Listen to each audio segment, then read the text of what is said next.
as someone who's very exposed to the exchange rate between the pound and the dollar, I'm loving that we're looking at 130, 129 this morning, but basically 130. How long does that last? Is that a crowded trade right now?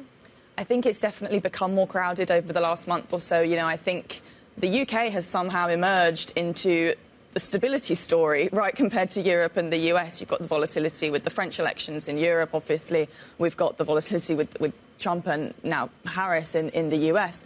And now we've actually got a majority government in the UK. We're likely to see a reasonable amount of stability going forward. There's a mix in terms of, how they can generate the revenue they need to generate in order to grow. But broadly, the UK is now emerging as the stability story. And I think that is largely priced into the pound. But, we've continued to say the pound is overvalued and it's continued to perform well. And so, that trend may well continue. It's also compared to other currencies in the kind of G10, it's still one of the higher carry currencies, which is generally doing well in this sort of environment.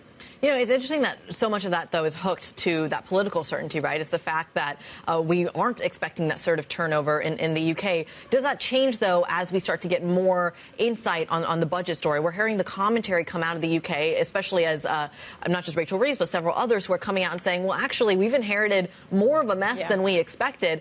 And yet, in the face of that, you are still seeing strength in the FTSE, in the pound. What is the market missing here?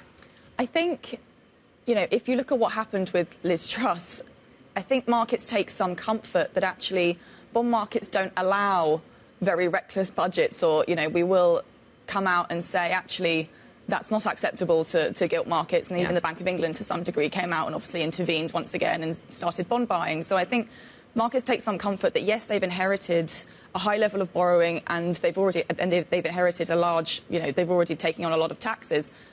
So I think there's some comfort that they can't actually do that much more aggressively to, really accelerate the borrowing story. It will have to come from somewhere else, and there'll have to be an element of creativity in terms of where that revenue comes from.